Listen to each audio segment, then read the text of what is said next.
Welcome to Secrets from the Scene, a show for local musicians who want to improve their music, grow their audience, and learn about Minnesota's music scene. If you're interested in talking about all things music related and meeting interesting people from our local community, you're in the right place.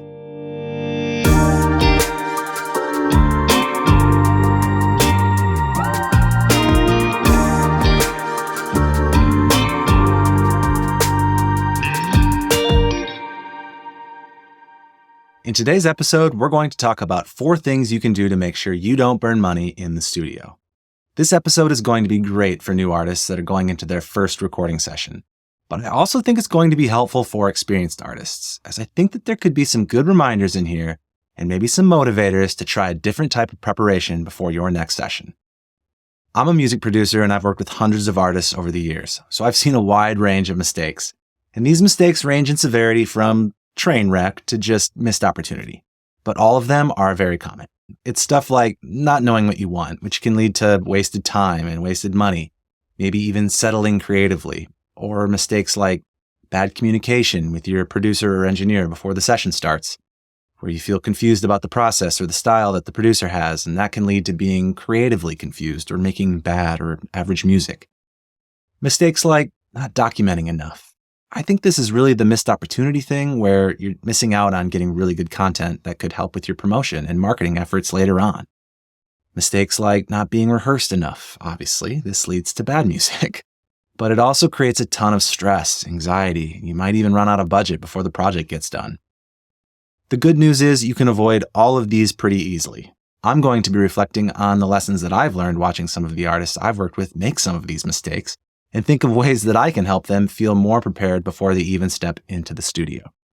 I think that if you listen to this episode and go over these 4 things before your next session, you're going to feel more prepared, more professional, have less anxiety and stress, and just leave more room for creative energy at your session. Bottom line is, you're going to make better music. So let's dive into the 4 main areas you need to think through and prepare for before your recording session. The 4 areas are expectations, pre-production, documentation, and education. All right, so what does that all mean? Expectations. This one's critical, but it's also probably one of the easier ones to get out of the way right away. Because all it takes is one transparent phone call with your engineer or producer about what your goals are and what it's going to cost. Now, it's not always easy to put an exact price tag on a project. I know from experience. People ask me all the time, how long is this going to take or what's it going to cost? Sometimes that's hard to nail down because you just don't know exactly what the scope is going to be, particularly with new artists. But it's still important to have the conversation, even if there isn't a clear answer, because you're probably going to get a range at the very least. You're also going to get a better sense of what this process is going to look like. I've seen this multiple times where an artist comes in for a day and thinks they're going to get way more done than what's actually possible. And it's because we just didn't communicate well enough before the session started.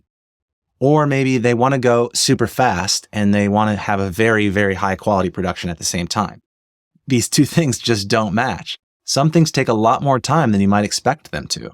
So by having this conversation before you get started, you can establish exactly what the scope of your project is and what you want to accomplish, and your engineer and producer can help give you a sense of how long that's going to take and how much it's going to cost. The last thing you want to do is go into a session thinking you're going to get 3 songs done, and you can't even really get 1 done, particularly if you have a limited budget. You need to make sure that your expectations line up with their expectations. And along that line, if you are working with a producer, say, that is going to be contributing creatively, and you're a solo artist, you need to make sure that you have all the pieces necessary to create the sound that you want, Like if you're making a song that needs strings, for instance, can the producer arrange strings? Can you arrange strings? Do you need to hire a string quartet? What is that process going to look like?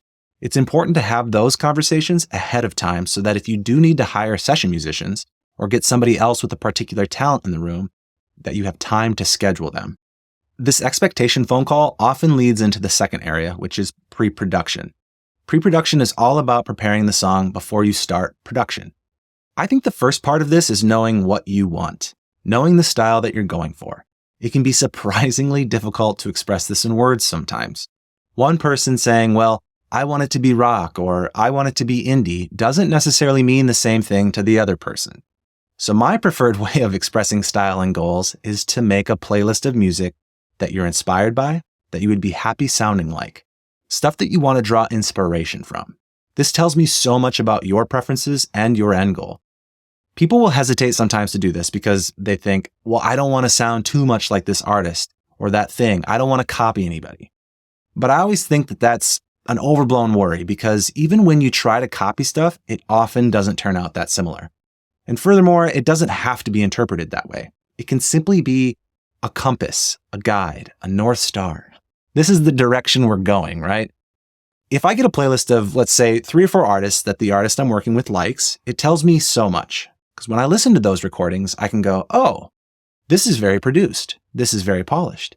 Maybe there's no live instruments in this. Maybe it's all programmed music. Well, that tells me a lot about the type of production that they want. It can tell me something about the songwriting style, and it can obviously tell me a lot about the genre.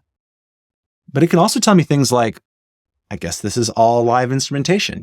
This is definitely a band feel, not a producer feel. We need to get session musicians in here. It will allow the producer to make better decisions on behalf of the client if they have that sort of information. So it's really important to express what you want. If you're already an established artist and you have a sound and you're just making another record in your area, in your lane, that's totally fine. But the conversation still needs to be had. If you're an artist that's made records and you want to switch it up, then this conversation is super important. You need to say, I don't want it to sound like this last record. I want to go in this new direction. Now, if you're having a hard time finding references or you just hate the idea of using references, it's completely fine to be more abstract. If that's how you feel, pick a few descriptive words or use moods, movies, book references, maybe visual artists, and any other evocative or descriptive language can work too. For better or worse, it leaves more up to the imagination. Maybe this fits your artistry or your workflow better. Whatever works for you, communication is the key, step number 1. Also in pre-production is to have your song either finished or at least outlined. Now, it does depend because there are different types of sessions. Maybe you're in a band, the song has been done for a while. Everybody knows their parts. You're just booking a studio session to go in and capture it. Cool, great. Then have that all the way ready to go, start to finish, right? But if you're a solo artist and maybe you're working with a producer and the producer is going to help finish the song, then you still probably want to have at least an outline. Maybe it's a verse and a chorus started, maybe it's a song structure, just some seed, something that can start off the session.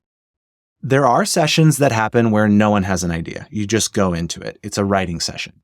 But if that's the case, I still recommend having at least some seeds to start with. Maybe it's a nice lyric, a melody, a chord progression, something. If you're experienced enough and you truly can start from scratch without any idea ahead of time, fine.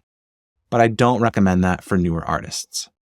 The next step in pre-production is to record a demo of the song or the song idea or outline. As much as you have. It can be a simple voice memo. The quality does not need to be good. Or if you've got a home setup with GarageBand or whatever, then record in that. What this does is it really forces you to make decisions if they haven't already been made, and it forces you to analyze the lyric, the arrangement, the tempo, the key. It also just gives you more practice time. Making a demo is super valuable. I love when clients bring me a demo that's really fleshed out because often, especially with bands that are in noisy rehearsal spaces, they can't really hear each other's parts that well. And a lot of times I've had bands come in and we'll be recording, let's say, just the bass part, and somebody's like, "You play that? I had no idea. I've never heard that part before." Recording a demo can help iron out inconsistencies or problems ahead of the studio time because either you didn't know that that was the part because of the noisy rehearsal room, or perhaps it was a part that you haven't been doing live. It was just like a theory, like, oh, I think if we add this extra thing in, it'd be really cool. And when you try to add it in the demo, you realize this does not work the same way as I thought it would. And even if it fails in the demo, or you're like, I don't really love this idea in the demo, it will give you a better starting point with your engineer or producer about what needs to be fixed. Now, maybe with the exception of an actual writing or collaboration session where your intent is to actually write together, the more complete your ideas are coming in, I think the better it is for the engineer or producer because you can just build off of that, even if you end up not using all of those ideas. Now, one possible drawback of doing the demo is something called demoitis. Demoitis is a serious medical condition, and it's more common than you might think. For those of you who don't know what it is, demoitis is when you fall in love with your demo. And it generally happens when you've done just what I said. You recorded a demo at home, but then you listen to it 1,000 times and now you kind of love it. What happens then is when it comes to changing something in the actual recording session, it can be really hard to hear the song in any other way, and it will prevent you from really making progress on this. Now, don't get me wrong. There's a gray area between something in the demo really being cool and demoitis. There's some overlap there. There's been plenty of times where somebody brings in a demo and it's like, oh, there's a vibe here. Let's just use that piece of it. Or maybe we want to recreate something because we really like it. But there's also just as many times, maybe more, where a demo comes in that's clearly not that great yet, but the idea is great. So we start to go fix it. We start to make all the parts and the artist is panicking because they just can't hear it any different than how the demo was. So if you make a demo, my advice is do not listen to it 1,000 times. Listen to it enough to make your analysis, to evaluate the parts, and make sure that you're happy with the direction it's going, but then get away from it and keep an open mind when you get into the recording studio. The last piece of pre-production is just rehearse, rehearse, rehearse, rehearse. Most genres of music are going to get recorded to a metronome. Not everything, but a lot of them. So if you're not comfortable playing with a click track yet, you need to be. You need to practice on a metronome or click, whatever you call it. If you do that, you're going to save time and therefore probably money in the studio. Okay, moving on. The third area that you should think of is documentation. And what I mean by that essentially is capturing content. Artists need tons of content. Social media is such a huge part of your career. So think twice before you pass up an opportunity to capture a ton of really good content because the studio is a great place to do that. You can get photos, videos, all kinds of inspiration for stories about the creative process, you name it. But a lot of times I see artists not really capturing that much or really anything in the studio. And I think there's a couple reasons for this. And one of them I can really sympathize with, which is you just don't really want to break the creative energy, the creative flow, right? You're enjoying it. Why stop to pose for a photo? Or maybe it just feels off. It feels wrong. If that's how you feel, I get it. Then what you should do is make a plan. Make a plan about what kind of content you really do want to get in a perfect session and set it up or schedule it for either the very beginning of the session or the very end. That way, once you get started, you don't have to break for like a selfie or something. You don't have to stop and live stream something. If when you arrive, you just do your content right before anything starts rolling. It's a much less awkward time to grab it if that's something that you worry about. Same thing with the end of the session. I don't think there's anybody today that's going to look at you as being crazy for capturing content the entire time. And maybe this isn't a struggle for you anyways. Everybody understands that this is just a part of the gig at this point. You just have to be doing it. I think the more content you grab, the better. But if you do want to be able to just like get away from your phone and not deal with that during the session, I totally get that too. But then do something right when you arrive and right when you leave, and at least you'll have that. The other part of documentation can be not so much about capturing stuff that's going to be shared with social media, but capturing stuff for yourself. Journaling, for instance. Just keeping track of creative decisions and your process simply for self-reflection later on, but also potentially for recalling stories that might turn into content at a later date. I can't remember why we did certain things in a session from earlier this year, but if there were more notes about it, you could easily turn that into a story that might be interesting to your fans down the line. The last area to consider is education. This is not something that you would prepare ahead of time. This is a mindset when you go into the studio. What I mean by education is that the studio is a great place to learn a lot of different stuff. You can learn about the recording process, obviously, just paying attention and watching how the engineer is working. Where they're putting mics might help you with your own home setup if you have one. And if you're recording demos, just to make those better, or maybe if you have interest in doing some self-recording down the line for other releases. You can learn a lot by watching and asking questions. But the other piece is about studying your own performances when you're in the studio, because mics don't lie. If you play your parts and record it and then sit with the engineer while they're editing it, you can learn a lot of stuff. Let's say you're a drummer. You just did a whole bunch of takes. Sit with the engineer and pay attention to what they're editing. You might start picking up certain tendencies that you weren't aware of, like, oh, I guess I just rush this song all the time. When I'm off, I'm never behind the beat. I'm always ahead. That's a helpful piece of knowledge that you can take back and work on while you're practicing and get better as a musician. If you're a singer, watch them tune your vocals. You might find that consistently in areas that you've struggled with, maybe it's like some high notes that you were going for that you thought, oh, if I'm missing them, I must be flat because they're high notes. But you actually find out when they're tuning that they're going sharp.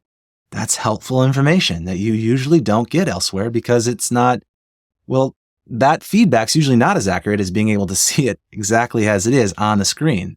I think there's just a lot of opportunities to improve your musicianship if you care to pay attention to the whole process. And why not?